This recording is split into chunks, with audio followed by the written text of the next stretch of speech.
하나님 말씀입니다. 하나님 말씀은 마태복음 24장 36절에서 44절까지 말씀입니다. 마태복음 24장 36절에서 44절까지입니다.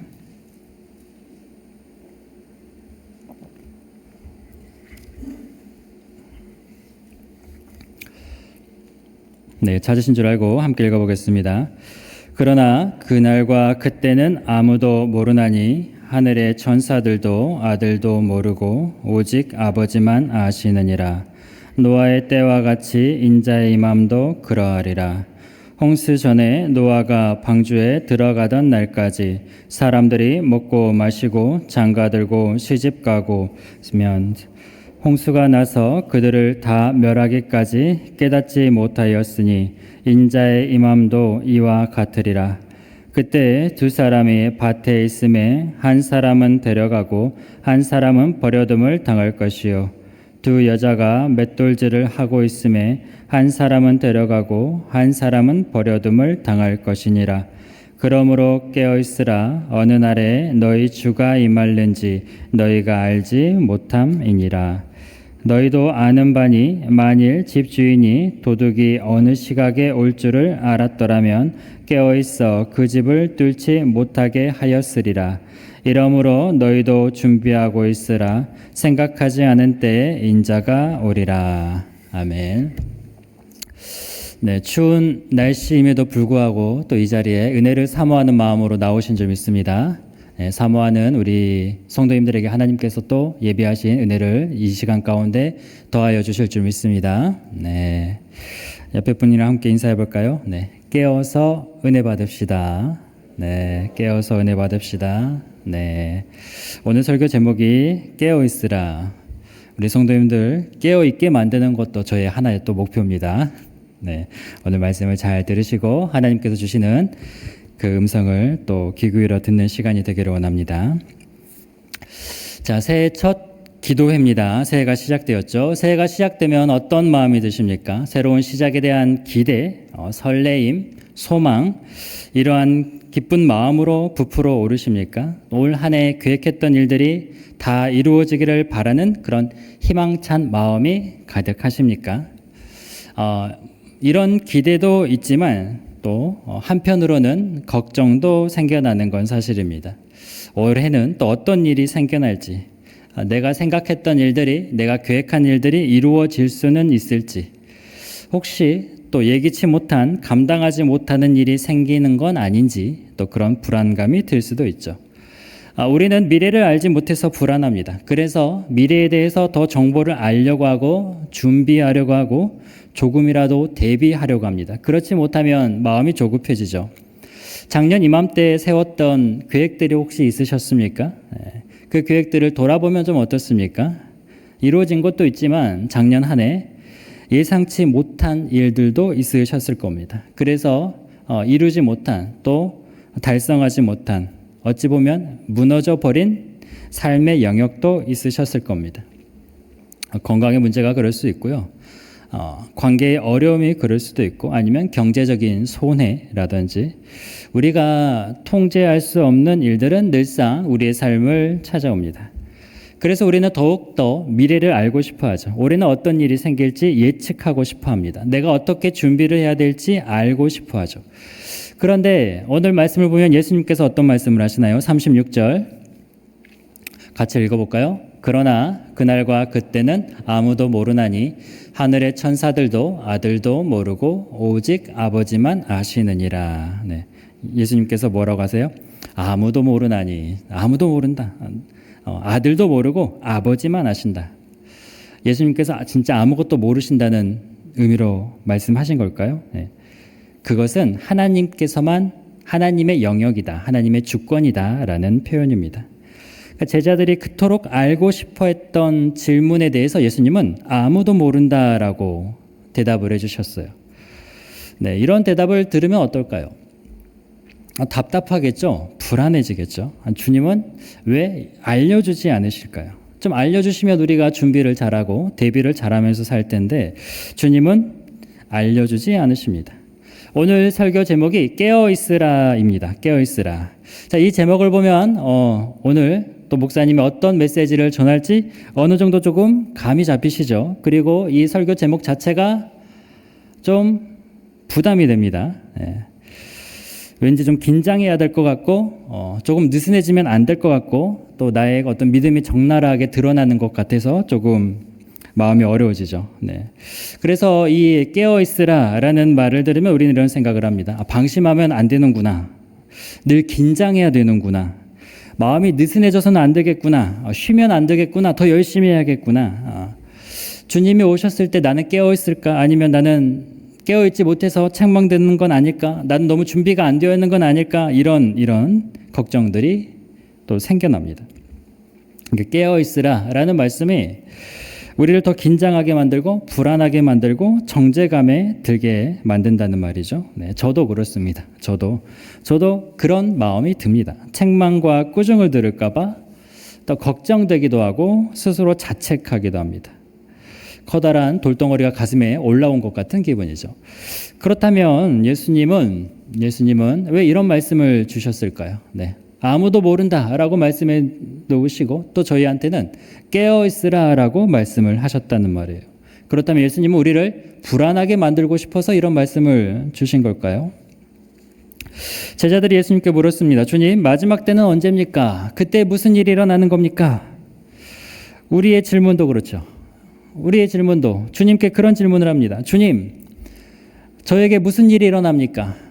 저에게 언제 그 일이 일어나겠습니까? 그때를 좀 알고 싶습니다. 저에게 좀 알려주시면 안 되겠습니까? 그러면 제가 잘 준비할 것 같습니다. 잘 대비할 것 같습니다. 그런데 예수님의 대답은 아무도 모른다. 우리는 그날과 그때를 모르기 때문에 불안합니다. 그런데 예수님은 알려주지 않으시죠. 예수님께서 그렇다면 우리를 불안해하면서 살라고 이런 말씀을 주셨는가? 반대로 생각을 해보죠. 만약 그날과 그때를 알면 우리 성도님들의 마음은 편안해지시겠습니까? 걱정이 사라지시겠습니까? 아무런 염려가 안 생기시겠습니까? 예를 들어 주님께서 2026년 12월 31일에 찾아오실 것이다 라고 말씀하셨다면 우리의 마음은 어떨까요? 그날이 올 때까지 계속해서 마음이 불안할 겁니다. 걱정이 되겠죠. 6개월 전부터는 어떤 마음이 들겠어요? 이제 얼마 안 남았네? 나는 아직 준비가 안 됐는데? 그런 조바심이 들 거예요. 그리고 한 달 남으면요. 잠이 제대로 오겠습니까? 하루하루 카운트다운을 하면서 내가 제대로 준비가 안 되었다는 생각에 그 불안감에 시달리면서 살게 될 겁니다. 주님이 오실 날을 알았을 때 어느 누가 어떤 사람이 편안한 마음으로 준비를 하고 대비를 할 수 있을까요? 그날을 기다리겠습니까? 완벽하게 준비된 사람은 아무도 없을 겁니다. 모든 사람이 다 불안에 빠질 겁니다. 그러니까 날짜를 아는 게 오히려 우리의 마음을 더 불안하게 만든다는 이야기죠. 주님은 언제인지를 알려주시는 대신에 이런 말씀을 주셨습니다. 42절 함께 읽어보겠습니다. 그러므로 깨어있으라. 어느 날에 너희 주가 임할는지 너희가 알지 못함이니라. 깨어있으라. 이 단어는 헬라어로 그레고레이테입니다. 명령어인데요. 깨어있는 상태를 유지해라. 이 단어는 뭘까요? 깨어있으라. 그러니까 잠도 자지 말아라. 수면 시간을 줄여라. 눈을 부릅뜨고 있어라. 그런 의미가 아니죠. 그런 뜻이 아니죠. 늘 인식하고 있어라. 늘 기억하고 있어라. 늘 주의하고 있어라. 마음을 기울이고 있어라 라는 뜻이에요. 그렇다면 예수님은 우리에게 이 말씀을 주셨을 때 어떤 것에 대해서 인식하고 있고 어떤 것을 기억하고 있고 어떤 것에 마음을 기울이라고 이런 말씀을 주셨을까요? 그때가 언제인지, 그날이 언제인지, 그 시기가 어느 때인지를 집중해서 주의해라. 그때가 언제인지를 정확하게 계산하는 것에 너희의 마음을 쏟아라. 그런 의미로 주셨을까요? 예수님은 알려주지 않으셨잖아요. 우리에게 언제인지를 알려주지 않으셨어요.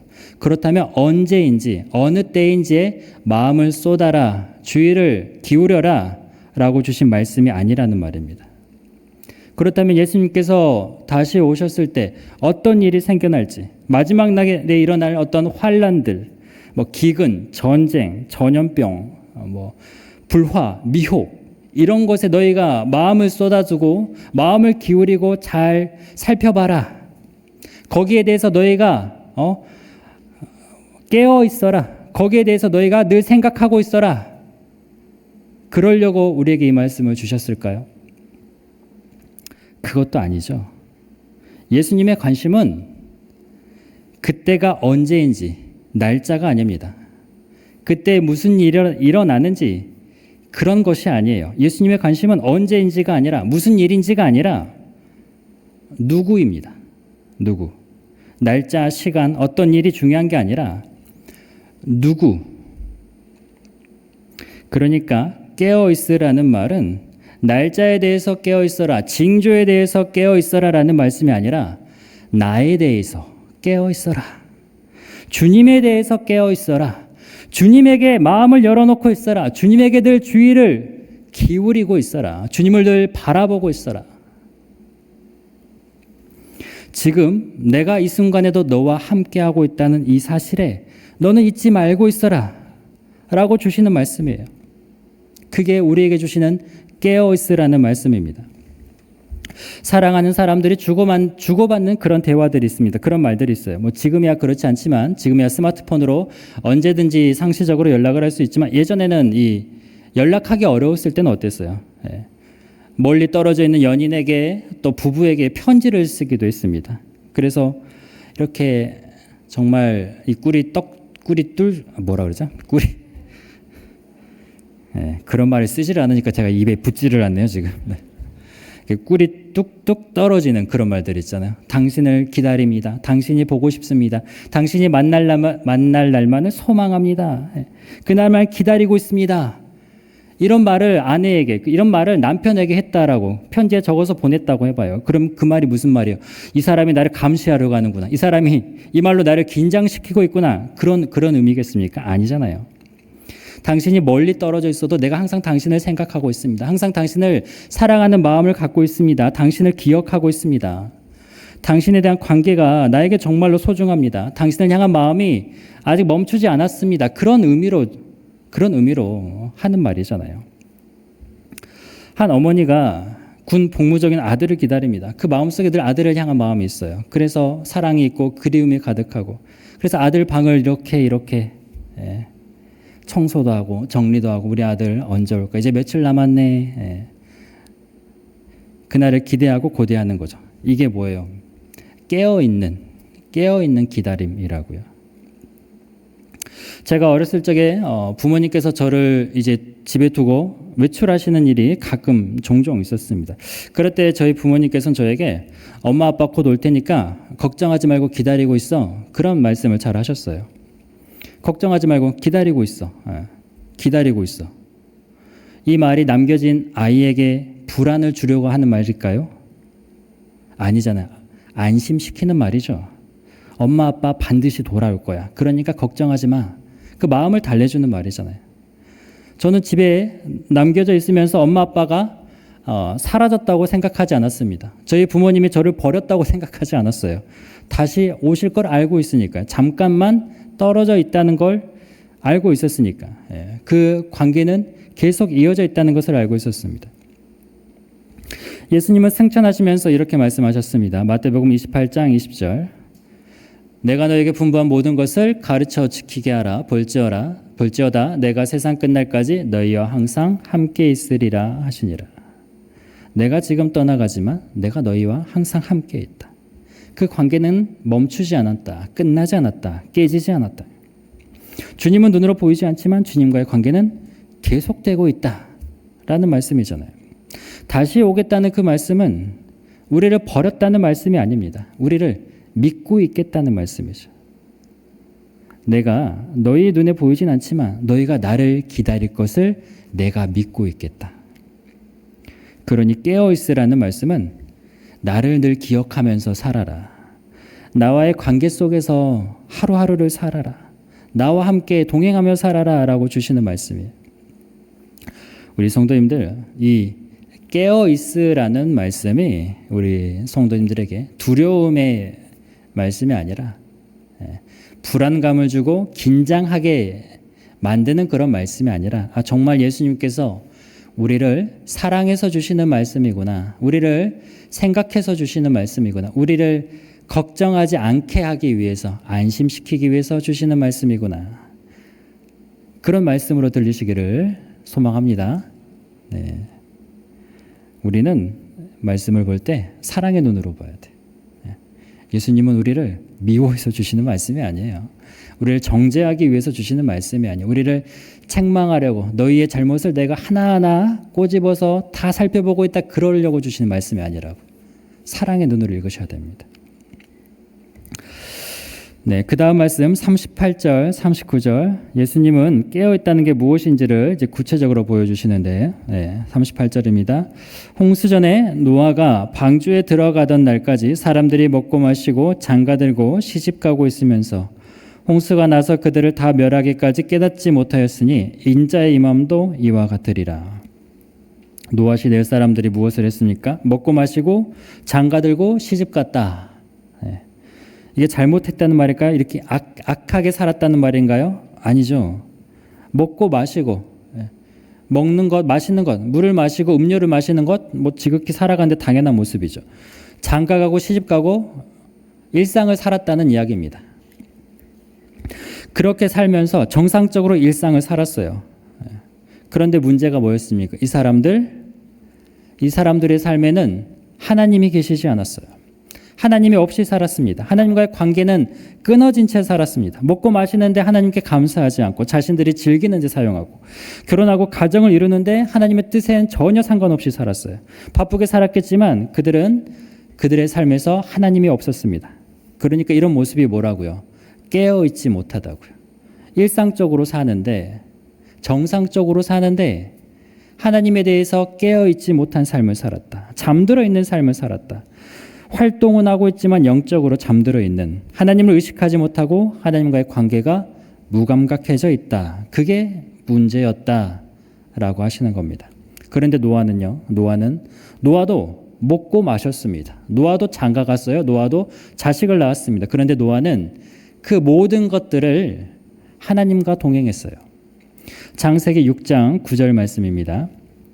이것이 노아의 족본이라. 노아는 의인이요 당대의 완전한 자라. 그는 하나님과 동행하였으며.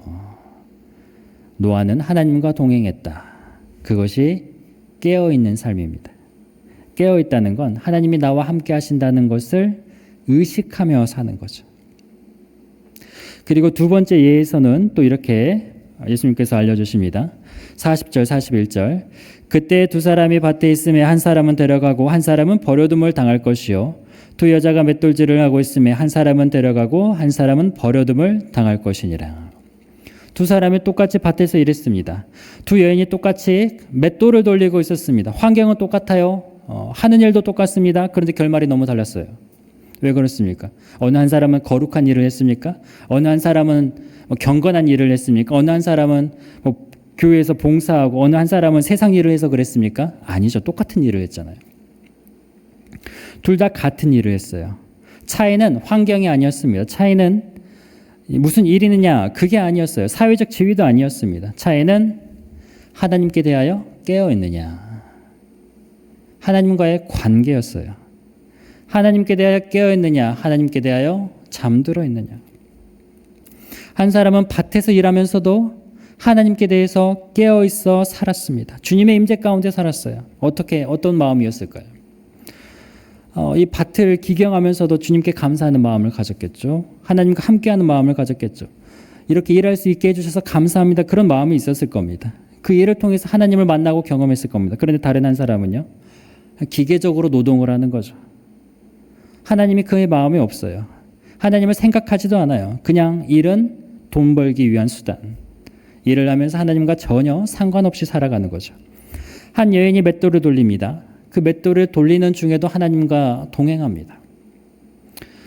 하나님 오늘 이렇게 우리 가족을 위해서 음식을 준비할 수 있도록 해주셔서 감사합니다. 이 손길에 하나님의 사랑이 담기게 해주시기를 원합니다. 우리 가정 이 음식 먹고 강건케 해주십시오. 이 여인에게 맷돌을 돌리는 시간은 하나님과 함께하는 시간이었습니다. 또 다른 여인은 어떻습니까? 그냥 의무적으로 하는 거예요. 의무적으로. 이 여인의 생각에는 주님이 없어요. 하나님이 없어요. 그냥 해야 하는 일이니까. 그냥 해야 되니까. 어쩔 수 없이 하는 거죠. 성도님들, 이것이 우리에게 큰 위로를 줍니다. 우리 성도님들이 어디에 있든지 어떤 환경에 있든지 어떤 일을 하든지는 상관이 없어요. 중요한 건 뭐라고요? 거기에서 하나님께 대하여 깨어 있느냐, 하나님을 의식하며 사느냐, 하나님과의 관계가 유지되고 있느냐, 그것이 오늘 우리에게 주신 깨어 있으라 라는 말씀입니다. 밭에서 일하는 농부, 부엌에서 맷돌 돌리는 여인, 사무실에서 컴퓨터하는 직장인, 집에서 아이를 돌보는 엄마, 학교에서 공부하는 학생, 병원 침대에 누워있는 환자도 똑같죠. 현장에서 일하는 근로자, 가게에서 손님을 맞이하는 주인, 모두 다 그 자리에서 하나님께 대하여 깨어 있어 살 수 있습니다. 그것이 우리에게 주시는 말씀이에요. 성도님은 어떻게 지내고 계십니까? 어떤 상황이 있든지 어떤 일을 하든지 어떤 환경이 있든지 그곳에서 주님과의 관계가 유지되고 있다면, 주님을 의식하고 있다면 그것은 깨어있는 삶을 살고 계신 겁니다. 하나님과 함께 하시는 삶을 사는 거죠. 그것이 예수님께서 우리에게 바라시는 삶의 예배자의 모습이죠.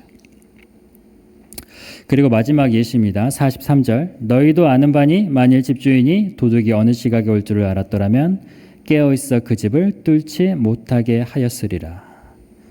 도둑이 언제 올지 알 줄 아는 사람은 없습니다. 하지만 준비된 집은 피해를 보잖아요. 문을 잘 잠그고 있고 장치를 잘 해두고 있고 이 물건들을 잘 보관해두면 그 집은 안전하겠죠. 그러니까 깨어있다는 말은 잠도 자지 않고 이 도둑이 언제 올지를 경각심을 가지고 서 있어야 된다, 경계하고 있어야 된다라는 의미가 아니에요. 그렇게 하면 집주인은 쓰러집니다. 그러니까 깨어있다라는 것은 지혜롭게 준비해라, 하나님과의 관계 속에 살아라 라는 것이죠. 우리가 언제 시험이 올지, 언제 유혹이 닥칠지, 언제 고난이 올지 알 수 없어요. 그런데 하나님과 깨어있는 사람, 하나님과의 관계에 깨어있는 사람은 늘 준비가 되어 있는 겁니다. 그 일을 피할 수 없어도, 그 일을 막을 수 없을지라도 하나님과 깨어있는 사람은 두려움과 걱정 속에서 살지 않는다는 말이에요. 하나님께서 주시는 그 평안과 위로가 있다는 말이죠. 예상치 못하는 일이 생겨도 무너지지 않게 된다는 의미가 있습니다. 하나님께 대하여 깨어있기 때문이죠. 우리 성도님들, 하나님께 대하여 깨어있으시기를 소망합니다. 네, 하나님과의 그 깊은 관계에서 살아가시기를 축복합니다. 오늘 말씀을 통해서 우리는 깨어있으라라는 의미를 다시 확인할 수 있습니다. 실수하지 말아라, 긴장하면서 살아라, 그런 말이 아니라 하나님께서 주시는 이 말씀은 네가 어느 곳에 있든지 나와 함께 있자, 네가 무엇을 하든지 나와 동행하자, 나와 함께 걸어가자 라는 말씀이에요. 올 한 해 어떤 일이 일어날지 우리는 알 수 없습니다. 언제 무슨 일이 일어날지 우리는 예상할 수 없어요. 그런데 우리는 누가 함께 하시는지는 알 수 있습니다. 내일이면 어떤 일이 생겨날지 모르지만 누가 나를 붙드시는지는 알 수 있습니다. 내가 계획했던 대로 이루어지지는 않을 수도 있는데, 하지만 확실한 건 하나님의 선하신 계획은 반드시 이루어진다는 사실이죠. 여러분들의, 우리 성도님들의 삶을 통해서 반드시 이루어 가실 겁니다. 우리 성도님들 올 한 해 일상의 순간마다 하나님과 함께 하심을 고백하실 수 있기를 소망합니다. 출근하는 중에도, 일하는 중에도, 식사하는 중에도, 사람을 만나는 중에도 하나님께 대하여 깨어 있으시기를 소망합니다. 하나님과 함께하는 것, 이것이 바로 우리가 깨어 있는 삶의 모습입니다. 깨어 있다는 것, 하나님과 살아가는 관계죠. 하나님과의 관계에서 잠들지 마시고 깨어 있으시기를 축복합니다. 어느 곳에 있든지, 밭에 있든지, 맷돌을 돌리든지 가정이든지 학교든지 직장이든지 주님과 함께 동행하시는 우리 여러분들이 되시기를 소망합니다. 그러면 주님이 언제 오시든지 우리는 전혀 두렵지가 않습니다. 전혀 걱정되지 않습니다. 불안하지 않습니다. 기쁘게 주님을 다시 맞이하게 될 줄로 믿습니다.